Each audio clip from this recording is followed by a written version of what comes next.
말씀의 제목은 모든 탐심을 물리치랍니다. 13절 보시겠습니다. 무리 중에 한 사람이 이르되 선생님 내 영을 명하여 유업을 나와 나누게 하소서 하니, 예수님께서 말씀 전하는데 수만 명의 사람들이 와서 이렇게 발이 밟힐 정도로 이렇게 사람들이 많이 있었는데요. 그들에게 주님께서 권면의 말씀을 주시고 그 말씀 가르치는 중에서 한 사람이 예수님께 부탁합니다. 그것은 뭐냐면 내 형을 명하여 유업을 나와 나누게 하소서. 형하고 이렇게 재산 이렇게 분할을 해야 되는데 형이 조금 불이하게 유업을 안 나눠줬는지 아니면 덜 줬는지 그 동생이 예수님께 도와달라고 내 형을 명해가지고 유업을 나와 나누게 하소서 이렇게 부탁하고 있습니다. 우리 예수님께서 가셔가지고 선생님께서 좀 내 형 좀 권면해가지고 좀 물건 이거 돈도 좀 나눠주시고 그러면 서로 이렇게 화목할 수 있지 않나, 그런 의미에서 예수님께 이렇게 부탁을 합니다. 근데 그런 부탁에 대해서 우리 예수님께서 14절 보니까요, 이르시되 이 사람아 누가 나를 너희의 재판장이나 물건 나누는 자로 세웠느냐 하시고, 가가지고 좀 가정 화목해 하면 얼마나 좋아요. 근데 우리 예수님께서 그 청에 대해서 허락지 않으시고요, 누가 나를 너희의 재판장이나 물건 나누는 자로 세웠느냐 이렇게 하시면서 예수님께 부탁한 것을 거절하게 됩니다. 우리 예수님께서 왜 이렇게 그의 부탁에 대해서 이렇게 거절하셨는가? 제일 첫 번째는 왜 거절하셨냐면요, 지금 유대인들 또 그 당시 신앙생활하는 사람들의 그 특징이 뭐냐면요, 하나님의 나라가 이 땅에 임하는 겁니다.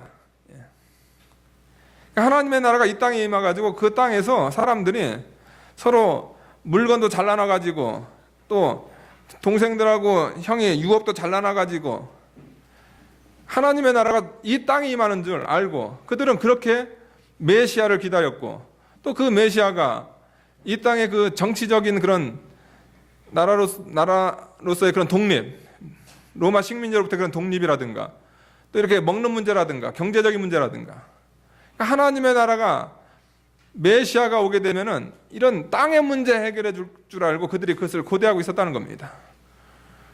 그런데 우리 예수님께서 오셔가지고 이 하나님의 나라의 일을 이렇게 얘기하면서 이 사람이 부탁한 것은 뭐냐면은 조금 물건 나누는 일 좀 도와달라는 거죠.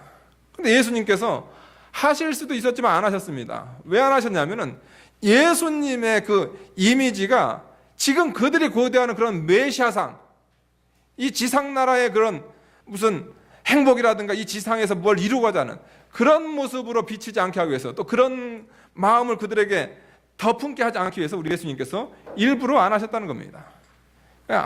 우리 예수님께서는 이 땅에 물건 나누러 오신 분이 아니고 하나님의 그 나라 운동, 이 영적인 일에 우리 예수님께서 하시는 그런 분이시다, 그것을 나타내시려고 하셨다는 거죠.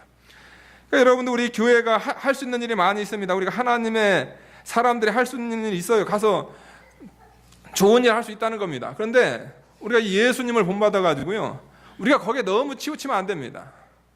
교회는 이 땅에서 뭘 이루기 위한 그런 것이 교회가 아니고, 교회는 뭐냐면 저 하늘나라를 소망하는 것이 교회라는 겁니다.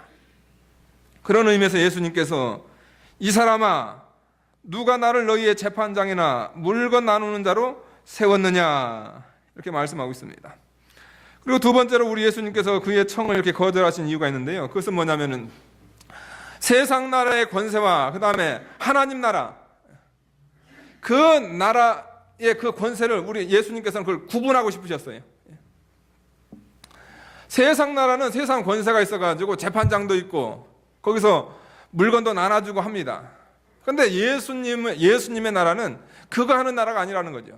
예수님의 나라는 어떤 나라냐면은 하나님께서 예수님한테 명령을 하셨는데 무슨 명령을 하셨냐면 하나님의 말씀을 가지고 그 말씀 가지고 사람들의 죄로 물든 죄악 가운데 있는 사람들의 심령과 골수를 쪼개는 일해라. 그게 하나님의 명령입니다. 그러니까 예수님은 그 하나님의 명령에 대해서 그 명령을 순종하고 싶은 마음이 있었다는 거죠. 그 재산 이렇게 쪼개주는 것이 아니고 우리 예수님은 바로 하나님 나라 그 일을 위해서 하나님 말씀 가지고 죄악 가운데 있는 자들의 그 심령을 찌르는 그 일을 하시기 위해서 우리 예수님께서 그들의 그 권면, 그의 부탁을 우리 예수님께서 허락지 않으셨다는 겁니다. 그리고 마지막으로 이 사람아 누가 나를 너희의 재판장이나 물건난으로 나누는 자로 세웠느냐. 오늘 말씀과 연관돼 가지고 우리 예수님께서 그의 그 청을 거절하셨습니다. 그것은 뭐냐면요, 이 사람이 예수님 쫓아다니는데 말씀보다는 뭐냐면 물질적인 유익이 우선순위라는 겁니다. 그러니까 우리 예수님께서 그 사람을 향해서 뭐라 하냐면 모든 탐심을 물리치라. 예수님 쫓아왔으면은 예수님 말씀에서 은혜 받고 내 속에 있는 그런 탐심이라든가 그런 욕심이라든가 정욕이라든가 그런 거 뽑아낼 생각해야지, 예수님 따라다니면서 예수님 말씀 들으면서 그 돈 문제 그거 가지고 예수님 보러 도와달라. 그러니까 그의 탐심에 대해서 우리 예수님께서 이렇게 책망하시면서 그의 청을 거절하셨다는 겁니다. 그러니까 여러분들, 우리가 예수님 쫓아다니는데, 우리가 신앙생활 하는데, 우리가 교회 오는데 내 물질 문제 해결하기 위해서 교회 오시는 분들이 있어요. 예수님을 이용하기 위해서 교회 오시는 분들이 있고 또 교회를 이용하기 위해서 교회 오시는 분들이 있어요. 이거 안 됩니다. 예수님께서 이 시간 여러분들한테 얘기합니다. 모든 탐심을 물리쳐라. 그런 탐심 가지고 와가지고 신앙생활 해봤자 예수님 만날 수 없다는 겁니다. 그러니까 우리가 예수님 쫓아다니려면 예수님께서 이 땅에 왜 오셨는가? 예수님이 이 땅에서 영적인 일, 또 예수님이 이 땅에서 말씀을 가지고 우리 심령골수, 우리 속에 있는 그 탐심을 물리치기 위해서 이 땅에 오신 그 예수님이다. 그분 은혜 받고선 탐심을 물리쳐야지 예수님 불러다가 자기 욕심 채우려고 해요? 그런 의미에서 예수님께서 그의 청을 거절했습니다. 그래서 뭐라고 말씀하시냐면요, 15절에요. 저희에게 이르시되 삼가 모든 탐심을 물리치라. 사람의 생명이 이 소유에 넉넉한 데 있지 아니하니라. 그러면서 하신 말씀이 뭐냐면요, 삼가 모든 탐심을 물리치라. 저희에게 이르셨습니다.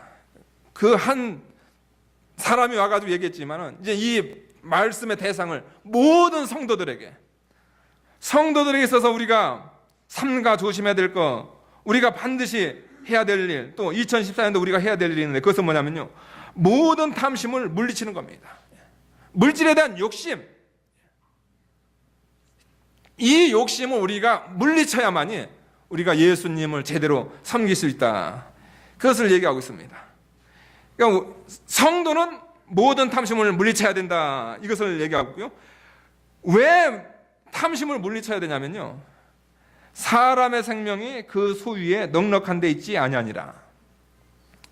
물질만 타게 가지고 욕심껏 벌어가지고 내가 그 물질 쌓았다 해가지고 그 물질이 네 생명 유지하는데, 또 내 생명 더 사는데 그 아무 소용이 없다는 겁니다. 그러니까 여러분들, 사람들이 탐심을 내고 또 욕심을 부리고 또 무엇을 가지려고 하는 거, 이것은 뭐냐면 자기한테 유익이 되게 하려고 하는 거거든요. 그런데 예수님은 뭐냐면 탐심을 물리치라는 거면 탐심을 가지지 말라는 거야. 그 이유가 뭐냐면요, 탐심 부려봤자 사람의 생명이 그 소유가 많다고 해서 그 사람이 더 많이 살고 소유가 적다고 해서 일찍 죽는 것이 아니라는 겁니다. 생명에는 아무 지장이 없기 때문에 너희가 탐심을 물리쳐야 된다. 그러니까 이 말을 듣게 되면 아무리 욕심껏 얻어봤자 내 생명에는 그것이 별 의미가 없구나. 그러니까 어떻게 됩니까? 이 말씀을 듣고 우리가 욕심 부리는 거, 우리의 탐심을 자제할 수 있다는 겁니다. 그러니까 여러분들, 2014년도 우리 예수님께서 두 가지를 우리에게 말씀하십니다. 모든 탐심을 물리쳐라. 성도가 탐심 가지고 있으면서 예수님 쫓아다녀봤자 그 신앙생활 안 된다는 겁니다. 탐심을 물리쳐라, 이걸 얘기하고요. 그 다음에 왜 탐심을 물리쳐야 되냐면요, 탐심 부려봤자 그것이 우리에게 유익이 없다는 겁니다. 유익이 없는 걸 무엇하라고 추구하냔 말이에요.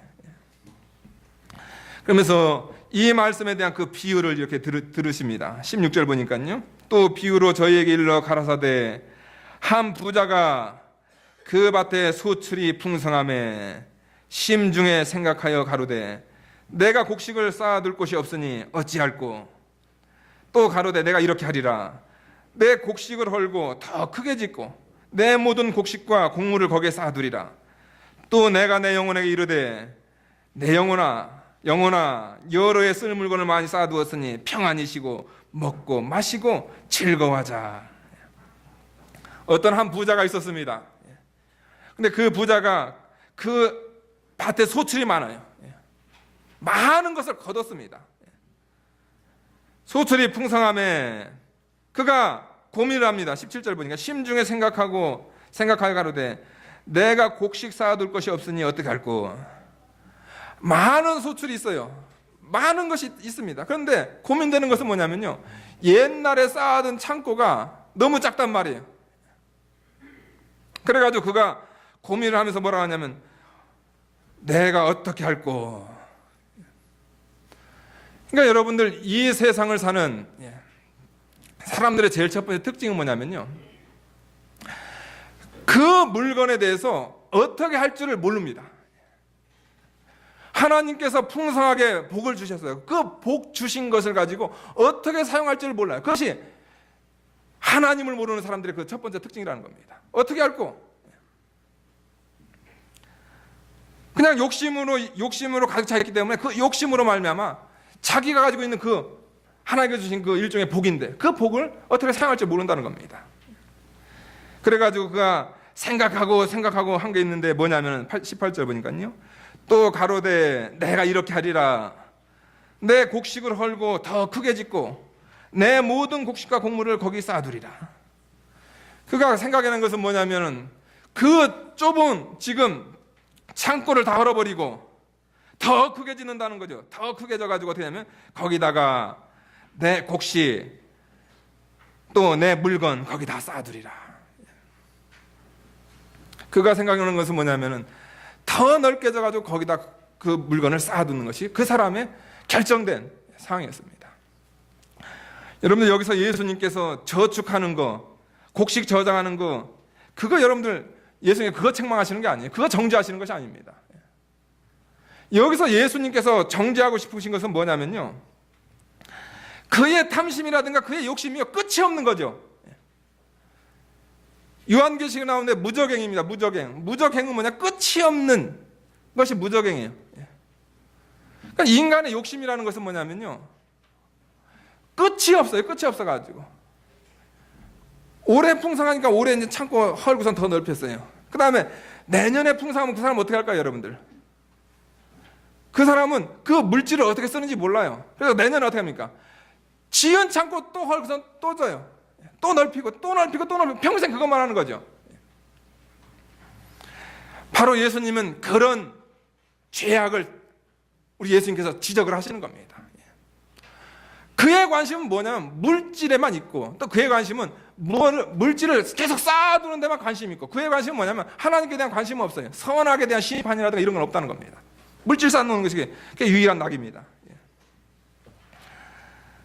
그러니까 19절 보니까요, 창고 다 잘 져놓은 다음에 거기다 물건 다 넣어놓은 다음에 19절 보니까요, 또 내 영혼에게 이르되 영혼아 여러 해 쓸 건을 많이 쌓아두었으니 평안히 쉬고 먹고 마시고 즐거워하자.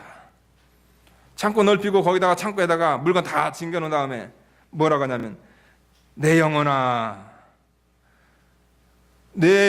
우리가 먹고 즐길 거 많이 쌓아놨으니까 이제 편히 쉬자. 여러 해 쓸 물건을 많이 쌓아두었으니 평안히 쉬고 먹고 마시고 즐거워하자. 근데 여러분, 이 사람의 어리석은 거, 이 사람이 자기가 사람인 것을 몰라요. 이 사람의 어리석은 것은 뭐냐면요, 물건이 많이 있으면은 그 영혼에게 무슨 영향을 주는 줄 알고 있단 말이에요. 그래서 얘기하잖아요.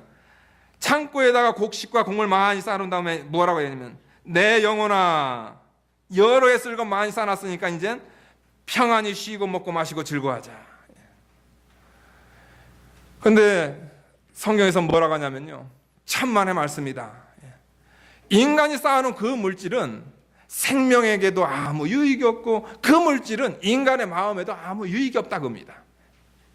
여러분, 돈 가진 것이, 돈이 만약 물질이 만약에 인간의 영혼에 영향을 미친다면은, 여러분, 이 세상에서 돈 많은 사람이 제일 행복해야 되잖아요. 그런데 어떤 사람 보면 돈 많았는데 자살해 버린단 말이에요. 그것은 뭐냐면 그 물질이 그 사람의 영혼에 아무 영향을 못 미치는 거죠. 유익이 없는 거죠. 그런데 이 사람은 어리석어가지고 그 많은 물질로 교만해가지고 자기가 인간인 걸 몰라요. 그러면서 영혼아 여러에 쓸 물건을 많이 쌓아두었으니 평안히 쉬고 먹고 마시고 즐거워하자. 그런데 하나님께서 뭐라고 하시냐면 20절 보니까요, 하나님은, 아까 19절에서는 나는, 내 생각은 어떤 거냐면, 나는 창고 넓게 지어놓고 거기다 곡식 쌓아놨고 물건 쌓아놨으니까, 나는 이제 여러 해 쓸 물건 많이 쌓아놨으니까 이제 여러 해 동안 이제 평안히 잘 먹고 잘 살려고 나는 계획했다는 겁니다. 그런데 20절 보니까요, 하나님은 이르시되 어리석은 자여 오늘 밤에 내 영혼을 도로 찾으리니 그러면 내 예비한 것이 네 것이 되겠느냐. 내 계획은 이겁니다. 물건 많이 쌓아가지고 오래 살고선 재밌게 살고 먹고 살고 하려는데, 하나님의 계획은 뭐냐면 오늘 밤 내 영혼을 데려간다. 이 부자는 어떤 생각이냐면요, 자기의 부가 자기의 생명까지 보존할 줄 알고 있었단 말이에요. 근데 생명은 다른 분이 걷어가신다는 거죠. 하나님이 이르시되 어리석은 자여, 어리석습니다. 이 부자가 왜 어리석냐면요, 제일 첫 번째로 이 부자의 문제는 뭐냐면요, 이 생이 무상하다는 겁니다. 이 세상은요 짧다는 거죠. 여러분이 원한다고 해서 여기서 뭐 천년 만년 사는 것이 아니고 이 세상은 짧은 거죠. 그 짧은 세상을 사는데 이 세상은 정말로 아무것도 아닌 거죠. 그 아무것도 아닌 것이 어떻게 그 자기의 인생을 거는, 그것이 그 사람의 잘못이었다는 겁니다. 짧은 인생 가운데서 모든 것을 다 누리면서 살려고 했다는 거죠. 그런데 하나님 뭐라고 합니까? 오늘 밤 내가 쌓아놨다 그 물질 다 쓰는 것이 아니고 하나님께서 생명 걷어가시면 오늘 밤에 가야 되는 짧은 인생. 그런데 여러분, 이런 짧은 인생인데 우리가 어떻게 살고 있습니까? 천년 만년 살려고 노력하고 쌓아놓고 그것도 모자라서 또 창고 걸고 또 싸고 또 싸고 열심히 쌓아놨지만은, 그러나 오늘 밤에 내 영혼 데려간다. 우리가 이민 생활하면서 그런 말씀 많이 하잖아요. 그런 얘기 많이 듣잖아요. 뭐 미국에선가 어떤 분이 이민 와가지고 고생해가지고 열심히 일하고 뭐 3잡 뭐 4잡 뭐 밤새 일하고 해다가 좋은 집을 마련해놨어요. 좋은 집을 마련해놨고 너무 좋아가지고 그날 밤 거기서 하룻밤 잤는데 그날 거기서 죽어버렸어요. 그의 평생은 뭐냐면 그 좋은 집 사는 게 그의 목표였거든요. 그 좋은 집 사놓고서 뭐냐면 그날 그냥 거기서 하룻밤 자고 죽어버렸어요. 여러분, 우리 이것이 인생이라는 겁니다. 인생 무상이라는 거죠. 이것을 알아야 돼요. 인생은 짧다는 겁니다.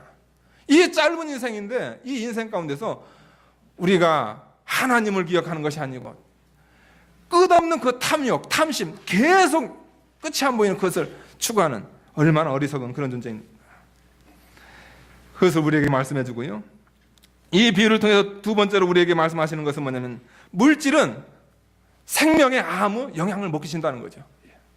물질 많다고 더 오래 살고 물질 적다고 덜 사는 게 아니라는 겁니다. 그런데 이 사람은 물질이 곧 자신의 생명을 연장하느냐, 그렇게 모으면서 살았다. 그것을 예수님께서 책망하고 있습니다. 그러면서 20절 보니까요, 하나님이 이르시되 어리석은 자여 오늘 밤에 내 영혼을 도로 찾으리니,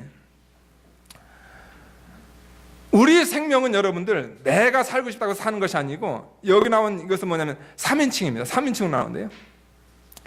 생명은 뭐냐면요, 생명을 주관하시는 분이 있다는 거죠. 생명을 걷어가시는 분이 있다는 겁니다. 그것을 알아야 된다는 거죠. 그것을 알면서 내 생명이 걷어갈 때쯤에 과연 나는 그 생명을 걷어가신 분 앞에서 나는 어떤 존재로 나는 설 것인가, 우리가 그것을 생각해 봐야 된다는 겁니다. 그런데 이 어리석은 자는 생명 걷어가는 것을 알지 못했어요. 부자면 다 되는 줄 알았단 말이에요. 그런데 하나님은 그 사람을 향해서 뭐라고 하냐면, 어리석은 자여, 오늘 밤에 내 영혼을 도로 찾으리니 그러면 내 예비하신 것이 네 것이 되겠느냐. 그가 열심히 벌어놓은 거, 그 네 것이 되겠느냐. 그러니까 그 사람의 영혼에는 아무 유익이 없는 거죠. 그러니까 이 사람은 벌 줄만 알았지 그것을 어떻게 관리하는 줄을 몰랐어요. 그냥 쌓아놨다가 그냥 죽어버리는 겁니다. 그러니까 그 나머지 것은 누가 되겠느냐. 또 어떤 분들은 그렇게 할 거예요. 그 나머지 것 자식들이 쓰잖아요. 여기서 말하는 것은 뭐냐면요, 그 재물이 그 영혼에 유익이 없다는 거죠. 그 영혼에 유익이 없어요. 또 그 재물이 자식들이 뭘 잘 씁니까? 재물 물려주면 다들 그냥 자식 간에 싸움하잖아요. 자식 간에 싸움하고, 또 부인한테 물려주면은 시집가 버리고. 그게 뭐 좋은 게 하나도 없어요. 좋은 게 하나도 없어요. 어리석은 거죠. 하나님은 이르시되 어리석은 자여, 오늘 밤에 내 영혼을 도로 찾으리니. 그러니까 여러분들, 우리가 이 비유를 통해서 인생 무상을 알아야 된다는 겁니다. 인생 무상을 알으셔야 돼요. 그 다음에 인생은 짧다, 이것을 알으셔야 되고, 그 다음에 물질 많다고 해가지고 그 영혼이라든가 그 생명에 아무 유익이 안 된다, 이것을 알으셔야 돼요. 그러니까 성도들의 이 얘기하시는 것은 뭐냐면, 물질이라는 것은 이런 거구나. 그러니까 내가 이것에 대해서 너무 관심을 두지 않고 주님을 쫓아가는 거죠. 주님을 쫓아가면서 주님께서 주시는 대로, 많이 주시면 많이 주시는 대로, 좀 적게 주면 적게 주신 대로 뭐만 바라봅니까? 하나님의 은혜. 하나님께서 일용할 양식 주신 거, 그 은혜로 감사하는 거죠. 그러니까 여기서는 자기 재물을 위하여 쌓아두고 하나님께 대하여 부치 못한 자는 이와 같으리라. 이 말씀의 결론은 여러분들 이 말씀하면은, 자기를 위해서는 재물 쌓아놓지 말고 하나님께 대해서는 부여해라. 하나님께 대해서는 하나님께 물질 많이 쌓아라, 이게 아닙니다. 여기서 말씀하고 싶은 것은 뭐냐면요, 자기 재물의 부여를 믿고 하나님께 의존하지 아니하며 하나님께서 주시는 분량에 만족하지 않고 선하게 준비를 갖추지 않는 자들의 계획은 실패할 것이다. 그 노력은 어리석게 되고 말 것이다. 마침내 그들은 자신들의 무익한 생에 대한 형벌을 받게 될 것이다. 이것에 대한 결론은 뭐냐면요, 하나님 의지하는 것이 뭐냐면 그것이 가장 부한 거다, 이것을 얘기하고 있습니다. 물질 의지하지 말라는 거죠. 탐심 가지지 말라는 거죠. 왜 그러냐면 사람들은 물건이 있어야 자기가 되게 안전한 것 같단 말이에요. 근데 안전하지가 않다는 거죠. 물질 때문에 그 생명이 보존되지 않는다는 겁니다. 여기서 말씀하는 것은 뭐냐면은, 하나님께서 여러분들 향해서 재물 의지하지 말고 누구를 의지하라고? 여러분들 하나님 의지하라. 하나님께 모든 것이 다 있다. 자기를 위하여 재물을 쌓아두고 하나님께 대하여 부여치 못한 자는 이와 같으리라. 헛된 인생, 어리석은 인생, 허무한 인생이 된다, 이것을 우리에게 말씀하고 있습니다. 그러니까 사랑하는 여러분들, 이 말씀하시고 22절부터 우리가 첫 주에 살펴봤던 그 말씀이 나옵니다. 너희는 무엇을 먹을까, 무엇을 마실까, 무엇을 입을까 염려하지 말라. 그러니까 이 말씀을 하신 그 이유가 뭐냐면요, 너희가 진짜 부유한 삶을 살기 원하면 누구를 의지하냐면 하나님을 의지하라는 거죠. 하나님 안에 모든 것이 다 있다, 이것을 얘기하고 있습니다. 그런데 사람들은 다 알고 있습니다. 그 재물이 그 생명에 유익이 안 되는 거 다 알고 있죠. 그 모르는 사람 없어요. 근데 문제는 뭐냐면 그것을 알면서도 어떻게 사람들은 그것을 추구한다는 거죠. 올 한 해도 사람들 다 그것을 추구합니다. 근데 그런 헛된 것을 추구하지 말고 우리에게 필요한 것은 뭐냐면은 하나님께 부여한 것이 중요하다 겁니다. 우리의 모든 것을 다 하나님께 맡기라는 거죠. 그 하나님을 의지하는 것이 곧 하나님께 부여한 자다. 이것을 여러분에게 말씀하고 있습니다. 올 한 해도 헛된데 여러분들 탐심 품지 마세요. 여러분들 그거 욕심껏 한다고 해서 여러분 그것에 여러분의 아무 유익이 없습니다. 또 그거 잘 저장해 놓는다고 해서 그 여러분 거 아니에요. 하나님은 뭐냐면 오늘 밤에 내 영혼 데려가면 그것이 네 것이 되겠느냐. 그러니까 우리가 해야 될 것은 뭐냐면 내가 재물이 많든 내가 재물이 없든 간에 누구로만 부여해야 되냐면 하나님으로만 부여해야 됩니다. 그것이 뭐냐면 모든 것을 다 하나님 앞에 맡기는 거죠. 하나님, 당신이 주시면 많이 주면 많이 준 것 가운데서 살고 조금 주시면 조금 주시는 것 가운데서 살고 하나님께서 주신 하나님이 있으니까 그것으로 만족합니다. 그것으로 부족함이 없습니다. 그것으로 저는 괜찮습니다. 그것을 인정하는 인생이 될 때 올 한 해 또 탐심으로 인해 가지고 허송세월하지 않는 올 한 해가 될 줄 믿습니다. 여러분들 다 삶과 모든 탐심을 버리시기 바랍니다. 버리고 그것을 쫓아가는 그 마음을 어떻게 해요? 하나님 의지하는 거, 하나님 바라보는 거, 하나님으로 부여해지는 거, 거기에 초점을 맞추는 올 한 해 되시기를 축원하겠습니다. 다 같이 기도하시겠습니다. 거룩하신 하나님 아버지 감사합니다. 삶과 모든 탐심을 물리치라. 올 한 해도 저희가 이 말씀 안 들으면은 또 물질이 있어야 행복하고 또 물질이 있어야 내 생명 보존하고 또 물질이 있어야 또 내가 또 우리 가정이 유익한 줄 알고 그것을 쫓아간 것이 올 한 해에 또 인생이 될 뻔했는데 하나님께서는 우리 예수님께서는 모든 탐심을 물리치라. 예수 믿는 사람들이 탐심 욕심이 있으면은 예수님 제대로 쫓아갈 수 없다 우리에게 말씀하시고 그 욕심 부렸다고 해서 그것이 우리의 생명에는 또 우리의 영혼에는 아무 유익이 없다고 우리에게 말씀해 주셨습니다. 아무리 많이 쌓아놨는들 뭐 하겠습니까? 하나님께서 그 영혼 취해 가시면은 그는 어리석은 자가 되고 하나님 앞에 부끄러운 모습으로 서고 그는 영원한 형벌을 받을 수밖에 없는 그런 존재인 것을 깨닫고 우리의 부여는 하나님께 있는 것을 바로 깨닫고 하나님으로 만족하고 하나님께 나아가고 하나님께서 주시는 그 분복으로 만족하는 우리의 신앙생활 되게 도와주시옵소서. 예수님의 이름으로 기도하옵나이다. 아멘.